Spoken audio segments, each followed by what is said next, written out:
Di situ, ketika pengepungan itu, Oscar melakukan perlawanan. Peluru-peluru emas diletupkan, ditembakkan ke arah Oscar. Namun Oscar berhasil berkelit dan menghindar. Di situ, Oscar pun menerjang anggota dari Pak Daud yang melakukan pengepungan. Oscar yang memang begitu sakti, menghunus sebilah belati tajam. Perkelahian pun terjadi dengan anggota kepolisian. Malam itu, Pak Daud begitu syok tatkala melihat salah satu anggota yang ikut dalam pengepungan, yang terlibat perkelahian hebat dengan Oscar, terluka oleh hunusan belati tajam Oscar.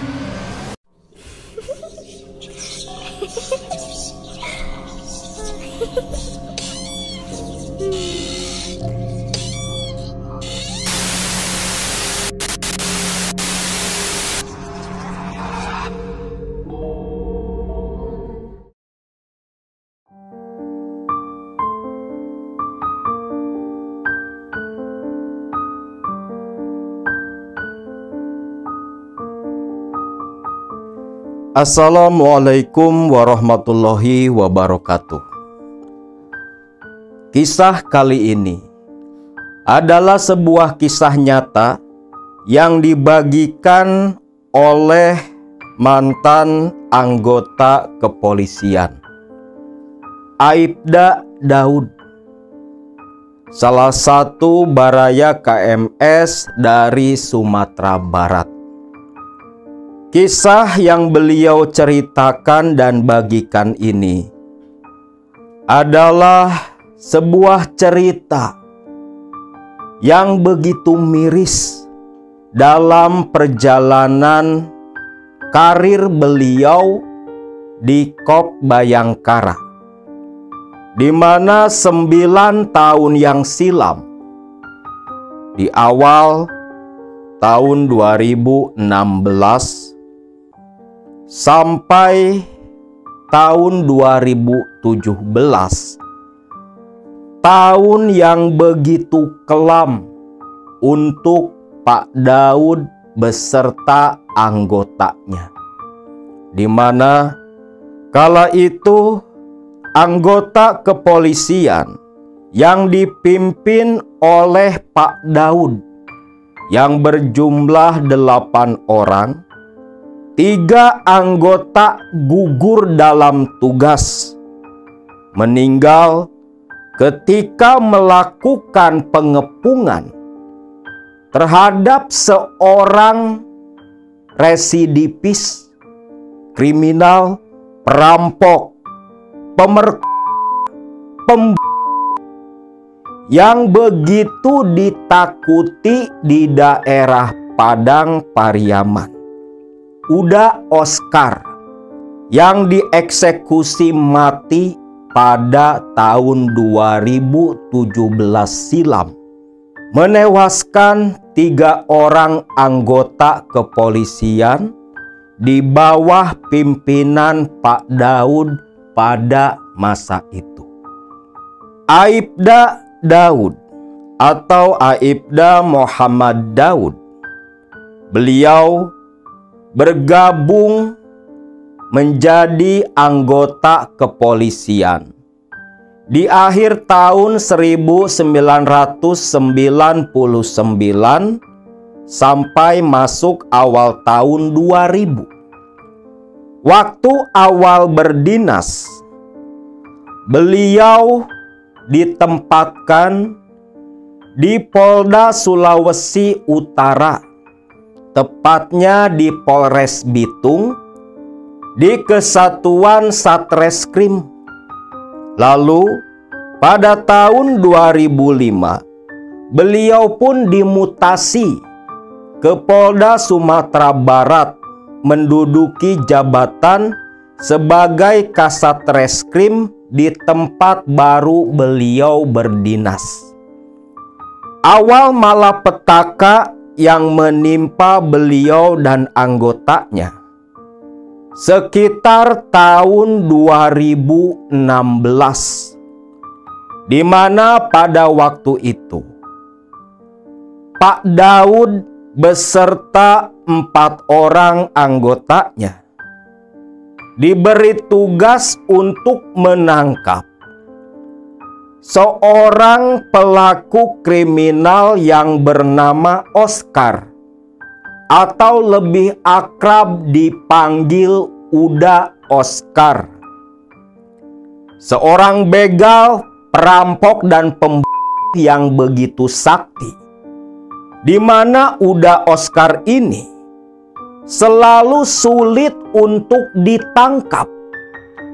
Bahkan timah-timah panas yang ditembakkan oleh para anggota kepolisian itu tidak bisa menembus atau melukai tubuh dari Uda Oscar. Saat itu, laporan dari masyarakat yang menjadi korban pembegalan oleh sosok si Uda Oscar ini sering masuk ke kepolisian, membuat pihak kepolisian begitu pusing karena beberapa kali melakukan pengejaran, pengepungan. Sosok si Uda Oscar ini selalu lepas dan menghilang tanpa jejak. Betul-betul membuat semua anggota tak habis pikir apa yang sebenarnya dimiliki oleh sosok si Oscar ini. Nah, satu ketika Pak Daud beserta 3 anggotanya menindaklanjuti laporan dari masyarakat masih tentang kasus pembegalan dengan pelaku si Uda Oscar. Saat itu Pak Daud dengan 3 anggotanya melakukan pencarian. Malam hari itu datang informasi dari intel yang sudah lama disebar, mengatakan kalau melihat sosok si Oscar sedang berada di daerah Koto. Pak Daud dan 3 anggotanya pun langsung menuju ke lokasi. Ketika sedang di perjalanan, Bribtu Sarman, bawahan dari Pak Daud, tanpa sengaja di mobil patroli yang mereka kendarai melihat sosok si Oscar sedang berada di pinggiran jalan. Lantas saat itu mobil pun langsung meluncur dan memepet.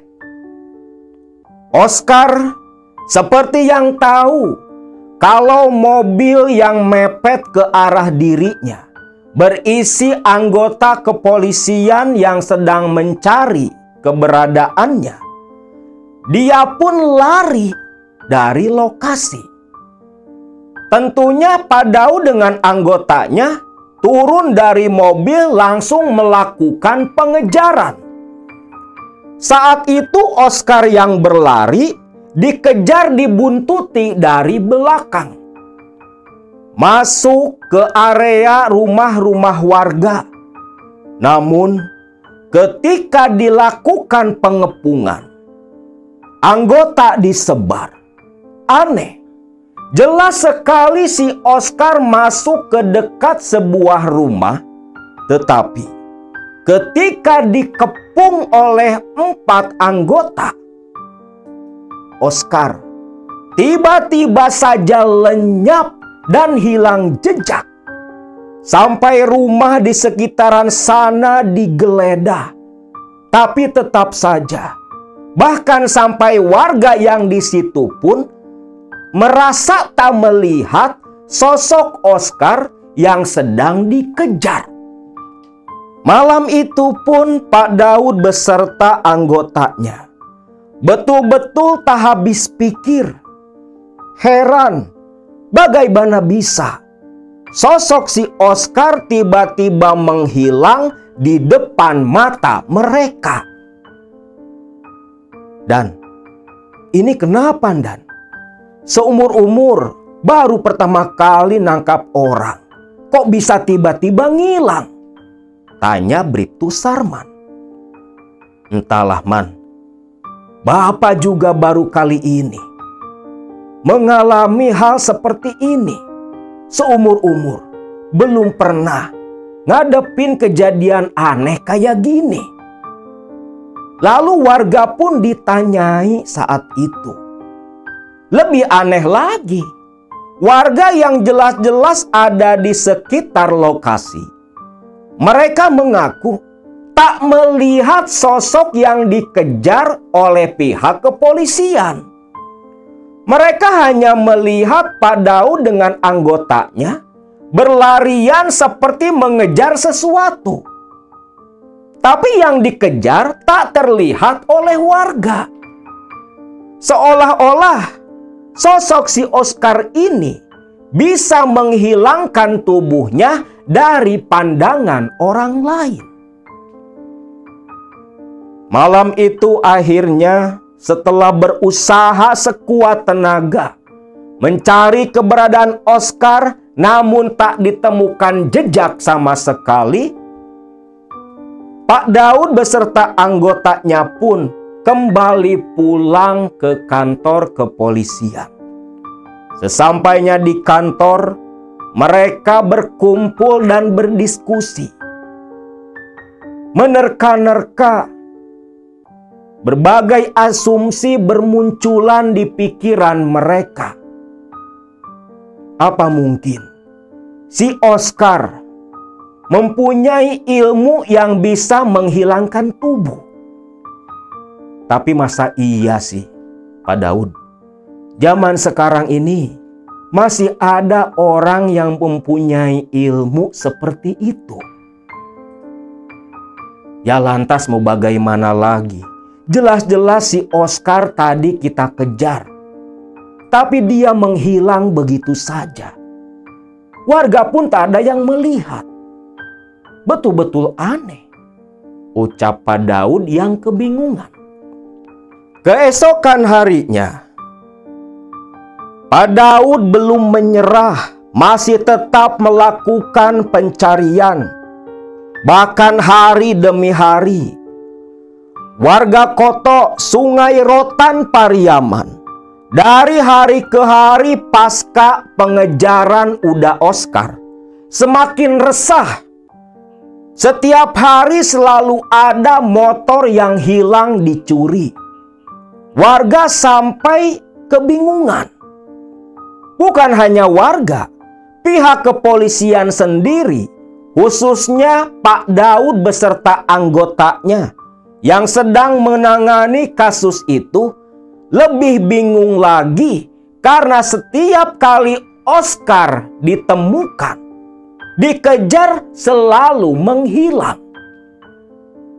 Keresahan warga semakin menjadi-jadi, seolah-olah Oscar seperti yang menyimpan dendam kepada warga Koto Sungai Rotan Pariaman, tepat di mana saat itu Oscar dikejar oleh pihak kepolisian. Lebih dari 10 motor yang hilang dalam satu malam. Sepertinya Oscar tak beroperasi sendirian.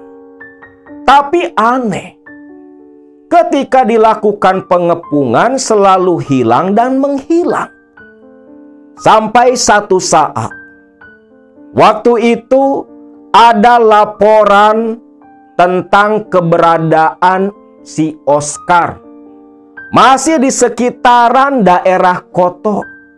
Bahkan yang memberikan informasi masih tetap standby memperhatikan si Oscar. Tak pikir panjang, Pak Daud beserta anggotanya pun langsung meluncur ke lokasi. Waktu itu jelas sekali si Oscar terlihat oleh Pak Daud dan anggotanya. Oscar seperti yang mengetahui pihak kepolisian sudah ada di lokasi. Lantas Oscar pun lari dan masuk ke sebuah rumah. Pak Daud yang melihat itu langsung menyuruh semua anggota mengepung rumah tersebut. Bahkan bukan hanya polisi yang mengepung pada saat itu. Warga sekitar pun ikut melakukan pengepungan. Pak Daud dengan semua anggota memegang senpi ditodongkan ke rumah tempat Oscar bersembunyi. Rumah sudah dikelilingi. Tak mungkin rasanya Oscar bisa keluar dan kabur dari rumah itu. Namun, tembakan peringatan dikeluarkan. Tak ada respon dari dalam rumah tempat sembunyi si Oscar. Pak Daud dengan beberapa anggota pun mendekat, mengendap-endap. Langsung mendobrak pintu depan. Ketika pintu terbuka, bergegas masuk ke dalam, nihil. Tak ada sosok si Oscar sama sekali. Loh, Dan, ini si Oscar kemana, Dan? Coba cek langit-langit rumah. Anggota yang lain bergegas mengecek ke arah langit-langit rumah. Tapi tetap tak ada. Di tengah kebingungan, kepanikan Pak Daud beserta anggota yang ada di dalam rumah itu, tiba-tiba dari luar rumah, warga yang ikut melakukan pengepungan dan anggota yang tetap siaga di luar semua ribut. Mendengar hal itu, Pak Daud pun langsung lari bersama anggota lain keluar rumah itu. Dan ketika menatap ke atap rumah, Pak Daud beserta anggotanya dan warga yang melakukan pengepungan juga kaget dan heran. Muncul seekor monyet yang duduk santai di atap rumah tempat si Oscar bersembunyi. Warga sampai memungut batu dan melempari monyet itu. Monyet itu hanya diam, menatap, memperhatikan. Pandangan matanya seperti yang menantang, bahkan menyeringai, seolah mengejek ke arah Pak Daud dan anggotanya, lantas loncat menuju ke atap rumah lain, dikejar oleh warga. Warga terus mengejar karena curiga dengan monyet yang muncul tiba-tiba. Tapi semakin jauh dikejar oleh warga sambil melempari dengan batu-batu yang dipungut. Monyet itu ketika lompat ke sebuah rumah, tiba-tiba raib di depan warga dan semua anggota. Pak Daud begitu panik. Kemana perginya Oscar? Dan dari mana muncul monyet yang tiba-tiba sudah ada di atap rumah tadi? Pak Daud beserta anggota yang lain betul-betul kebingungan. Malam itu mereka tetap siaga, dibantu oleh beberapa warga yang ikut bergadang di lokasi. Pak Daud menganggap mungkin si Oscar masih ada di sekitaran sana. Anggota semua disebar malam itu. Pak Daud dan anggotanya tak ada yang pulang. Mereka tetap siaga sampai keesokan paginya. Selepas pagi-pagi, Pak Daud terlihat begitu putus asa. Anggota sudah begitu kelelahan. Mereka betul-betul bingung. Kenapa Oscar begitu licin dan selalu menghilang begitu saja ketika dikepung oleh mereka? Akhirnya Pak Daud beserta anggota pun semua kembali ke kantor. Sampai di kantor, mereka tak lantas langsung pulang. Duduk dengan pikiran yang begitu bingung. Di tengah Pak Daud dan anggota yang sedang merenung, tak ada satu orang pun yang berbicara. Tiba-tiba saja Pak Daud terbersit sebuah ide. Ya juga, kenapa tak langsung datangi saja keluarga si Oscar ini? Siapa tahu saja keluarga si Oscar mengetahui sesuatu tentang si perampok ini, pikir Pak Daud.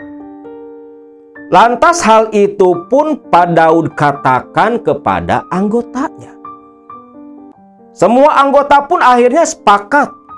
Keesokan harinya, bersama Pak Daud, mereka semua langsung menuju ke kampung halamannya si Oscar. Perjalanan ditempuh cukup lama. Sampai setibanya di kampung kelahiran Oscar, Pak Daud beserta anggota menuju ke rumah kedua orang tua Oscar. Anggota kepolisian diterima begitu baik. Namun ketika baru datang, keluarga Oscar, terkhusus kedua orang tuanya, seperti yang sudah tahu maksud tujuan kedatangan Pak Daud beserta rekan-rekannya. Si Oscar ya Pak? Loh, kok Bapak tahu? Ucap Pak Daud.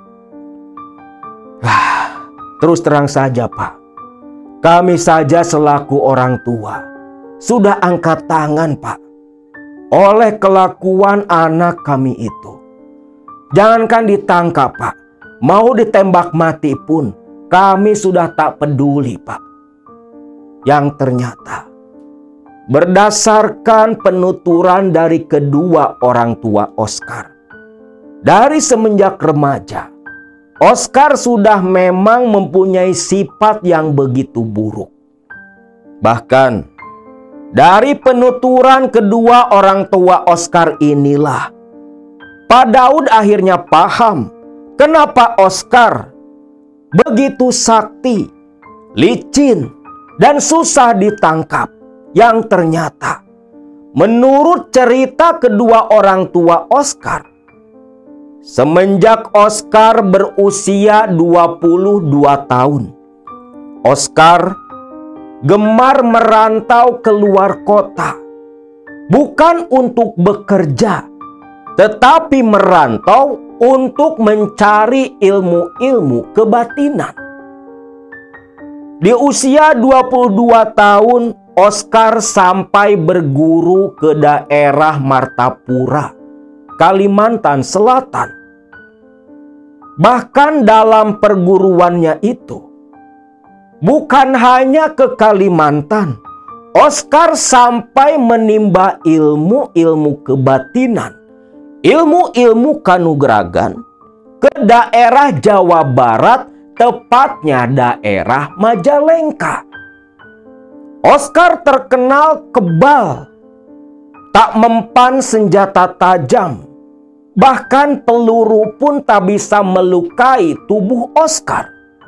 Dan hal itu memang sudah dibuktikan oleh Pak Daud dan semua anggota. Pantas saja Pak, si Oscar begitu sulit kami tangkap.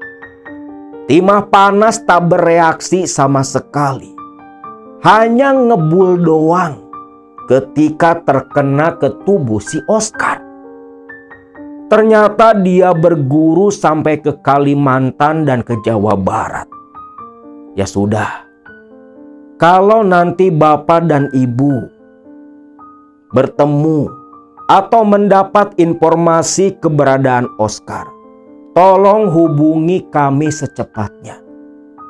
Kedua orang tua Oscar pun menyanggupi untuk bekerja sama menangkap anak mereka yang memang sudah membuat malu keluarga besarnya.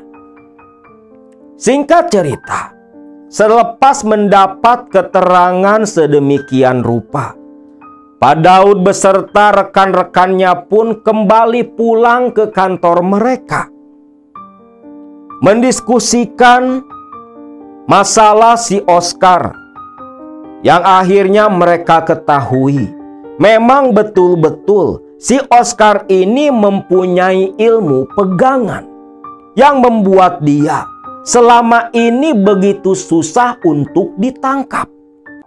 Begini saja, Dan, gimana kalau kita nyari orang pintar untuk membantu menangkap si Oscar ini? Soalnya kalau tidak seperti itu, mau ratusan peluru pun yang kita gunakan, tak akan berdampak apa-apa sama si Oscar. Lalu, Pak Daud pun kebingungan.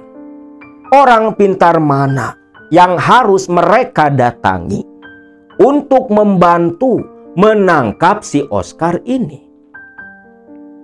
Hari-hari pun berlalu.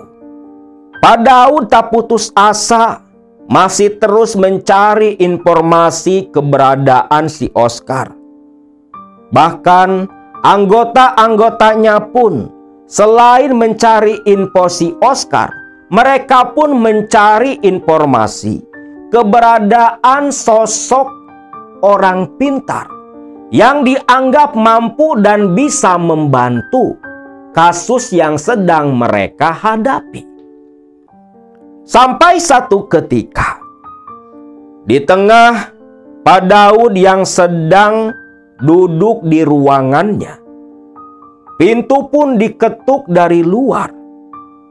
Masuklah Bribtu Sarman, anggota yang cukup dekat dengan dirinya.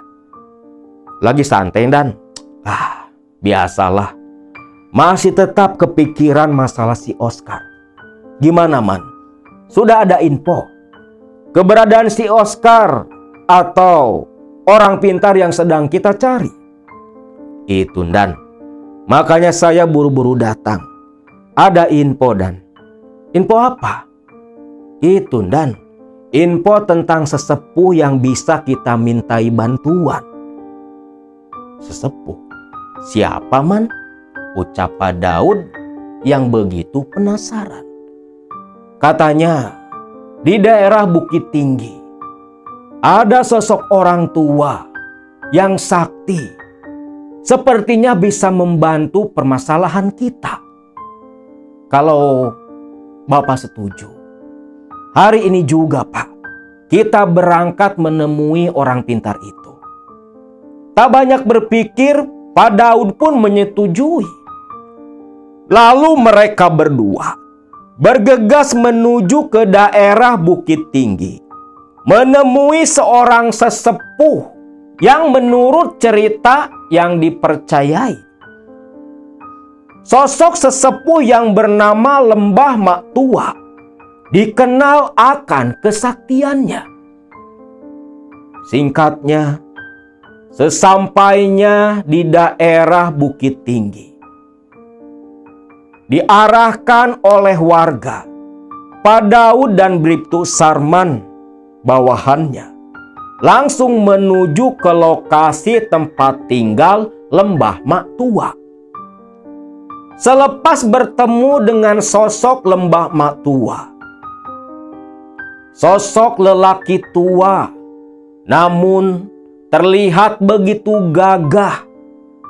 Raut wajahnya memancarkan aura penuh wibawa. Sampai-sampai Daud dan Bribtu Sarman begitu terpukau, menunduk hormat ketika berhadapan dengan sosok Lembah Mak Tua. Selepas berbasa-basi sekejap, Pak Daud pun langsung menyatakan maksud dan tujuannya. Beliau sampai memberikan foto dari sosok si Oscar yang merupakan buronan mereka. Lalu Lembah Mak Tua ketika memegang dan menatap foto dari si Oscar, pandangan matanya melotot begitu tajam. Lembah Mak Tua terdiam cukup lama. Mata dia pejamkan, seolah seperti sedang menerawang apa sebenarnya yang dimiliki oleh sosok si Oscar. Setelah cukup lama terdiam, Pak Daud dan Bribtu Sarman hanya diam memperhatikan. Mereka begitu berharap Lembah Mak Tua bisa memberikan solusi untuk mereka. Setelah cukup lama dalam posisi seperti itu, Lembah Mak Tua yang mulai meneteskan keringat, dia membuka mata. Nak Daud, terus terang saja, sosok si Oscar ini kesaktiannya memang luar biasa. Peluru biasa yang Pak Daud gunakan tidak akan pernah bisa menembus, bahkan menggores pun tak akan bisa tubuh si Oscar ini. Loh, memangnya kenapa? Dia punya ilmu kebal. Bahkan bukan hanya satu jenis ilmu saja. Si Oscar ini, dia bisa menghilang dan merubah wujudnya sendiri. Kagetlah Pak Daud mendengar si Oscar bisa merubah wujudnya sendiri. Pak Daud dan Bribtu Sarman sampai adu pandang, saling menatap kebingungan. Mereka pun teringat ketika melakukan pengepungan tempo hari. Oscar yang masuk ke sebuah rumah menghilang ketika digeledah, malah muncul seekor monyet di atap rumah itu. Pantas saja, waktu dulu saya dan anggota melakukan pengepungan, dia menghilang dan malah muncul seekor monyet. Apa si Oscar berubah jadi monyet? Tanya Pak Daud.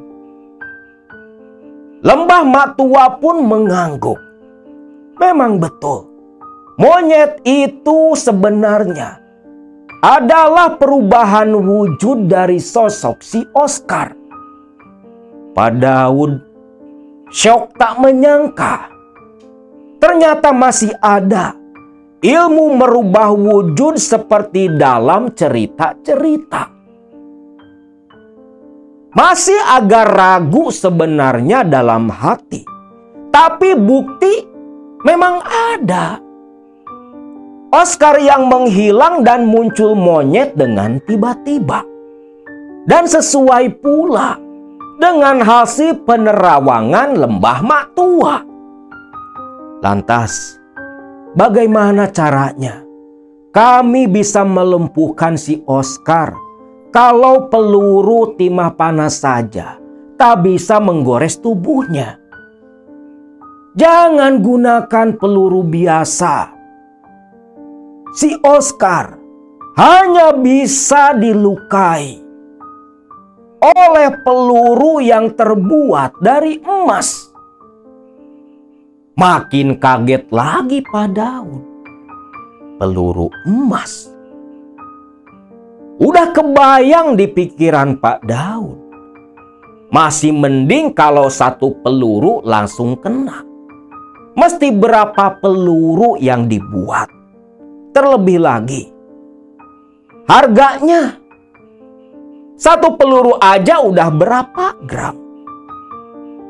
Apa tak ada cara lain selain peluru emas? Tanya Pak Daud. Lembah Mak Tua hanya menggelengkan kepala. Tak ada. Hanya itu satu-satunya peluru yang bisa menembus tubuh si Oscar. Ucap Lembah Mak Tua. Dirasa buntu, solusi hanya ada peluru emas saja dari mulut Lembah Mak Tua. Akhirnya Pak Daud pun pamit undur diri. Sepanjang perjalanan, Pak Daud dan Sarman terus membahas masalah peluru emas. Man, mesti kemana bikin peluru emas? Ya kalau itu mah gampang dan tinggal langsung datang aja ke toko. Kita pesan langsung sesuai dengan kaliber peluru yang kita gunakan. Ya sudahlah, sesampainya di kantor nanti, coba kau ceklah ke toko. Tanyakan saja, berapa harga satu butir peluru dari emas murni? Siap dan, ucap Sarman. Maka sesampainya kembali pulang ke kantor, setelah cukup beristirahat, Bribtu Sarman pun langsung menunaikan tugas. Sesampainya di toko emas, Bribtu Sarman langsung menjelaskan peluru pesanannya. Namun sayangnya, dari pihak toko dan pengrajin perhiasan emas, mereka hanya sanggup membuat peluru dalam tempo 1 bulan. Bribtu Sarman pun agak bingung karena ditakutkan dalam tempo menunggu peluru jadi, Oscar sudah ditemukan. Akhirnya Bribtu Sarman pun lantas balik kembali ke kantor, meminta pendapat kepada pimpinannya Pak Daud.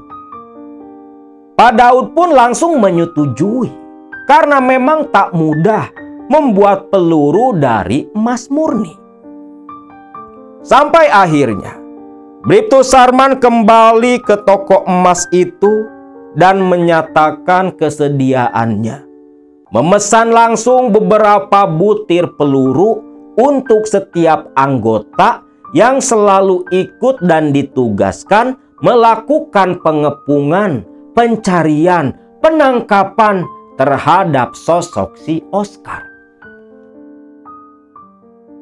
Waktu berlalu.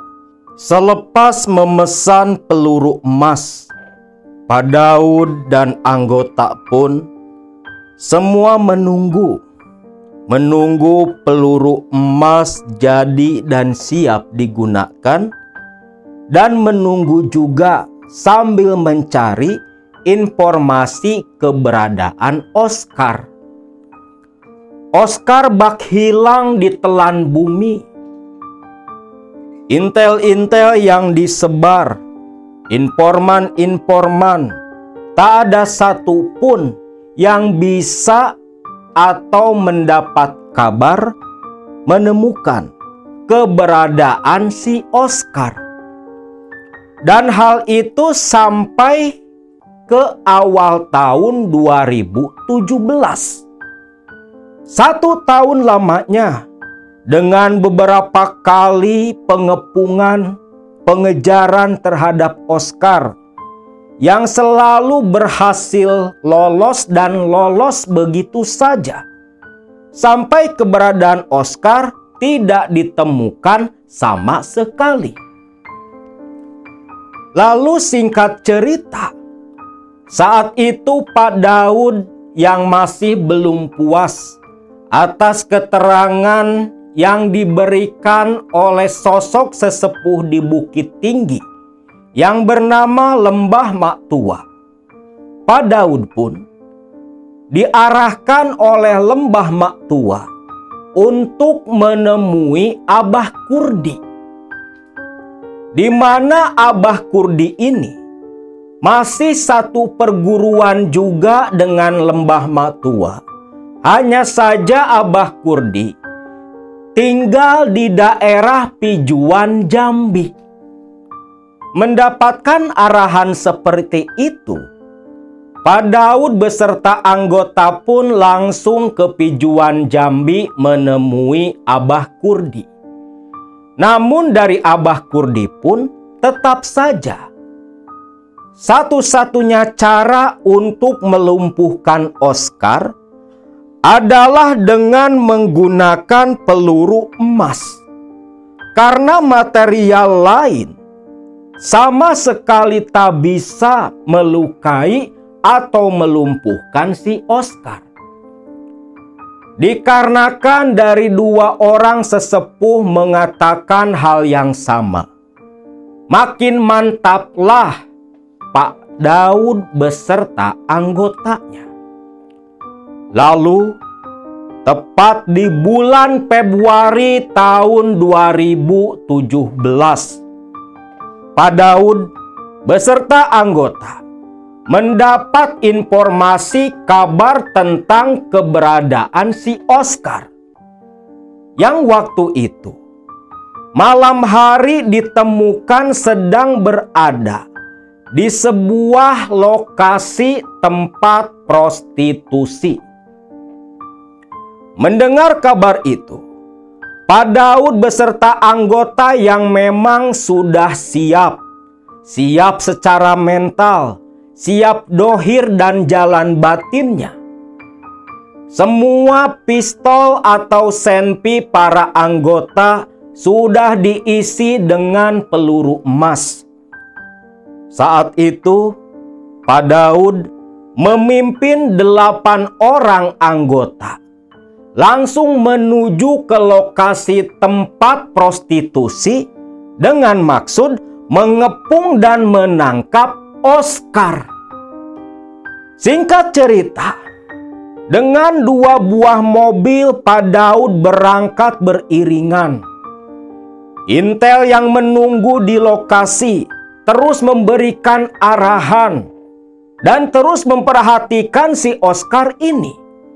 Lalu setibanya di lokasi, Pak Daud meminta 8 anggotanya untuk menyebar, mengelilingi lokasi tempat prostitusi, tempat di mana Oscar sedang menikmati malam dengan para PSK yang ada di sana. Selepas semua anggota menempati posisi, lalu tembakan peringatan pun langsung diletupkan. Riuhlah orang-orang yang ada di lokasi itu. Oscar pun lantas berlari keluar. Namun tak disangka, tempat itu sudah dikepung oleh semua anggota.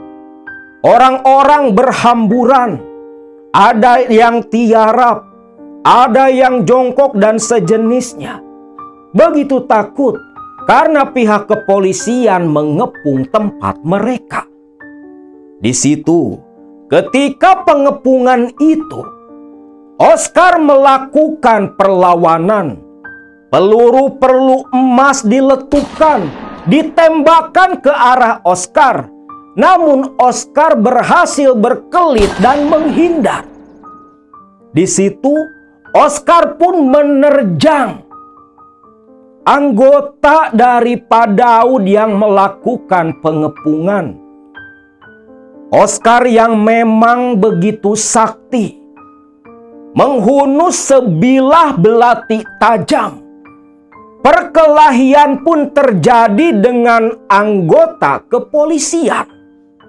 Malam itu, Pak Daud begitu syok tatkala melihat salah satu anggota yang ikut dalam pengepungan, yang terlibat perkelahian hebat dengan Oscar, terluka oleh hunusan belati tajam Oscar.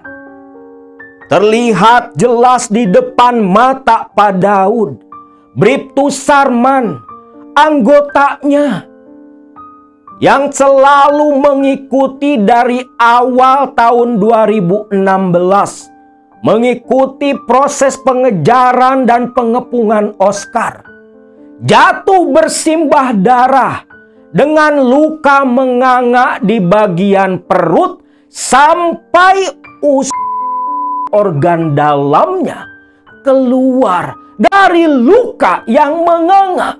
Bukan hanya satu, tetapi 3 anggota yang dipimpin Pak Daud malam itu tewas dengan luka sabetan belati Oscar. Tak cukup di situ saja, 2 anggota lain pun ikut terluka. Dan 1 orang anggota yang begitu syok dan ketakutan melihat rekan-rekannya jatuh tumbang bergelimang darah, lari kabur ketakutan, menyisakan Pak Daud dengan 2 anggota yang duduk lemas melihat rekan-rekan mereka tumbang. Sedangkan Oscar melihat Pak Daud dengan anggotanya, sebagian tewas, yang lain luka-luka, yang tersisa terjatuh lemas tak bertenaga. Sambil bertolak pinggang, si Oscar tertawa terbahak-bahak, menantang, mengejek, menganggap remeh kepada Pak Daud dan yang lainnya. Lalu dengan langkah gagah membelakangi mereka semua, Oscar menengadah tertawa puas berhasil menewaskan 3 anggota meninggal di tempat. Oscar pun lari, meninggalkan Pak Daud dengan rekan-rekannya yang masih syok tak menyangka mengalami malam naas pada saat itu. Tak lama, Pak Daud yang sudah tersadar langsung menelpon ke kantor. Mobil ambulan dari kepolisian beserta anggota yang lain pun lantas berdatangan. 3 anggota termasuk Bribtu Sarman yang meninggal dinaikkan ke atas tandu, sedangkan Pak Daud hanya menatap dengan pandangan kosong. Hatinya teriris begitu sakit melihat rekan seperjuangannya gugur dalam tugas tanpa dia bisa berbuat apa-apa. 2 orang yang terluka masih bisa diselamatkan. Semua dilarikan ke rumah sakit pada malam itu. Kematian 3 anggota menjadi pukulan berat buat Pak Daud. Pak Daud bersumpah dalam hati, bahkan rekan-rekan yang lain tak akan berhenti sampai Oscar tertangkap dan dihukum setimpal. Singkat cerita, pada satu malam ada informasi tentang keberadaan Oscar di sebuah rumah, masih di daerah Pariaman. Pak Daud yang memang sudah gemas dan menyimpan dendam kepada Oscar, lantas dengan sigap langsung berangkat menuju ke lokasi. Mungkin malam itu memang hari naas untuk Oscar ketika dikepung oleh Pak Daud dengan anggota yang lain. Peluru emas langsung diarahkan, ditembakkan ke arah Oscar dan tepat mengenai betis kaki Oscar. Selepas peluru emas berhasil menembus betis Oscar, Oscar seketika jatuh lunglai, lemas tak berdaya. Lalu Pak Daud dengan anggota yang lain langsung menciduk dan menangkap Oscar. Borgol besi digunakan ke pergelangan tangan Oscar. melampiaskan dendam dan sakit hati atas gugurnya 3 anggota. Pak Daud dengan begitu geram, lantas langsung melempar Oscar ke dalam mobil yang mereka kendarai. Oscar pun langsung dibawa menuju Mapolresta Kota Pariaman. Oscar berhasil ditangkap. Dendam dan sakit hati kehilangan 3 anggotanya agak cukup terobati. Lalu, selepas Oscar berhasil ditangkap, masyarakat di sana tentunya senang karena momok menakutkan yang meresahkan mereka. Si begal, si perampok, si berhasil dilumpuhkan juga oleh anggota kepolisian. Tak butuh waktu lama, sidang Oscar pun akhirnya digelar. Oscar dijerat pasal berlapis karena si Oscar ini memang seorang kriminal dengan berbagai kasus yang menumpuk. Pasal berlapis yang menjerat Oscar akhirnya membuat hakim yang memimpin sidang pengadilan Oscar menjatuhkan hukuman mati. Walau Oscar dijatuhi hukuman mati, tapi kematian begundal seperti Oscar tak cukup untuk menembus kematian 3 anggota Pak Daud yang gugur saat bertugas menunaikan sumpah mereka untuk menjaga dan mengayomi masyarakat. Singkat cerita, hari eksekusi pun ditetapkan. Namun keanehan kembali terjadi.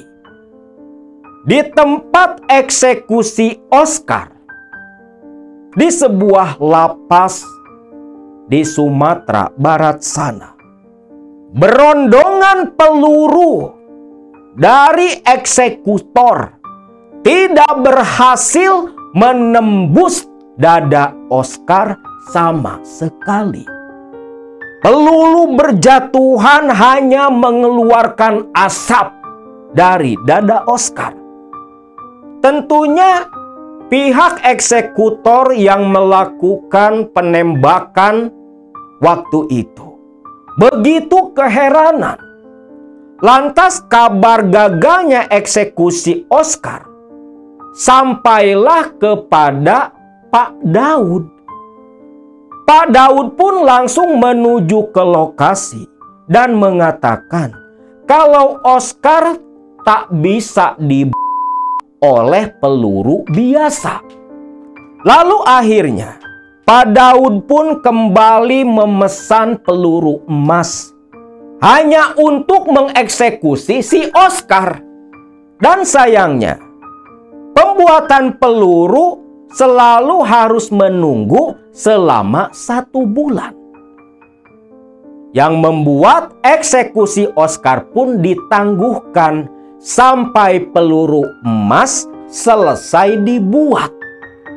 Oscar pun kembali dimasukkan ke dalam jeruji besi. Ditempatkan di tempat yang terisolasi dari tahanan yang lain, sambil menunggu peluru selesai dipesan. Namun, dalam masa penangguhan eksekusi Oscar itu, mungkin sepertinya Oscar mendapatkan hidayah selama masa tunggunya menjelang kematian. Oscar seperti yang tersadar, menyesal atas semua perbuatannya. Karena memang umumnya ketika manusia sudah mengetahui kapan dia akan mati, tentunya ingin mati dalam keadaan yang baik. Terlebih orang seperti Oscar dengan dosa yang sudah bertumpuk sedemikian rupa. Di tengah penyesalannya itu, lantas Oscar pun membeberkan tentang kesaktian yang dia miliki beserta dengan anti dari semua ilmu yang ada di tubuh Oscar. Kepada anggota kepolisian termasuk Pak Daud, Oscar mengaku memiliki berbagai jenis ilmu kebal. Dan yang paling mengejutkan, Oscar mengaku memiliki ajian kerak sakti. Di mana ajian kerak sakti atau ajian kerak putih, dengan ajian itulah Oscar bisa merubah wujudnya menjadi seekor monyet. Dan itulah yang selalu terjadi ketika Oscar dikepung oleh Pak Daud. Lantas Oscar pun menyerahkan sabuk ilmu kebal yang dia kenakan. Pak Daud begitu kaget. Bahkan orang-orang lapas pun sama. Ternyata selama ini sabuk kebal itu melingkar di pinggang Oscar. Namun anehnya tak bisa dilihat oleh orang lain. Selepas sabuk kebal itu Oscar copot dan serahkan, Oscar pun bilang dia hanya bisa mati apabila terkena air laut. Jadi ternyata anti penangkal semua ilmu yang Oscar miliki bukanlah peluru emas. Karena peluru emas hanya cukup melumpuhkan Oscar saja. Akhirnya, tanpa menunggu peluru emas jadi, lantas Oscar pun di hari yang sudah ditentukan langsung dibawa menuju ke sebuah muara pertemuan antara sungai dengan laut. Tentunya di lokasi yang tak pernah didatangi atau disambangi oleh manusia. Ke lokasi pinggiran pantai yang terpencil. Disitulah Oscar menunduk sambil berdiri membelakangi lautan lepas. Dengan kepala ditutup kain hitam. Sedangkan para eksekutor dengan memegang senpi menatap tajam ke arah Oscar. Lantas berondongan peluru pun terdengar begitu keras. Oscar langsung jatuh terjungkal, mati seketika di depan mereka semua. Itulah akhir dari riwayat si raja begal, begundal, perampok, sosok orang yang begitu yang tak pernah mengenal rasa kasihan kepada orang-orang yang menjadi korbannya. Akhirnya, setelah bertahun-tahun malang melintang di dunia hitam, melenyapkan beberapa nyawa, termasuk Bribtu Sarman dengan 2 anggota lain. Akhirnya, Oscar pun mati di berondong peluru timah-timah panas, jatuh terjungkal di pinggiran pantai. Dan Pak Daud sendiri, selepas Oscar dihukum mati, rasa sesal dalam hati belum hilang. Bahkan Pak Daud yang menjadi pimpinan dari 8 anggota, yang termasuk 3 orang meninggal dunia, begitu depresi dan merasa bersalah atas kematian anggota-anggotanya itu. Pak Daud jatuh dalam penyesalan, hampir dibuat depresi, sampai Pak Daud alpa dinas selama 3 bulan lamanya. Dikarenakan hal itu, akhirnya Pak Daud dikarir sebagai kasat reskrim pada waktu itu. Harus mengakhiri karirnya. Dikarenakan alpa dinas 3 bulan berturut-turut, Pak Daud pun akhirnya dikeluarkan dari keanggotaan. Namun apa boleh buat? Karena rasa penyesalan yang begitu mendalam, dengan sukarela, Pak Daud yang memang mengakui kesalahannya dengan sukarela melepas jabatannya, mengakhiri karirnya. Walau sudah bertahun-tahun lamanya terjadi, namun hingga detik ini rasa penyesalan itu masih ada. Bahkan ketika Pak Daud membagikan kisahnya, Pak Daud masih merasakan penyesalan yang begitu dalam. Bahkan masih teringat jelas, terekam, terbayang dan terlihat dalam ingatan saat ketiga anggotanya mengerang, meregang nyawa, gugur dalam tugas bersama dirinya. Dan semoga saja 3 almarhum anggota yang meninggal dunia pada saat itu, kita doakan bersama-sama. Semoga Bribtu Sarman beserta 2 anggota yang lain Allah ampuni segala dosa-dosanya dan Allah tempatkan di tempat yang paling mulia.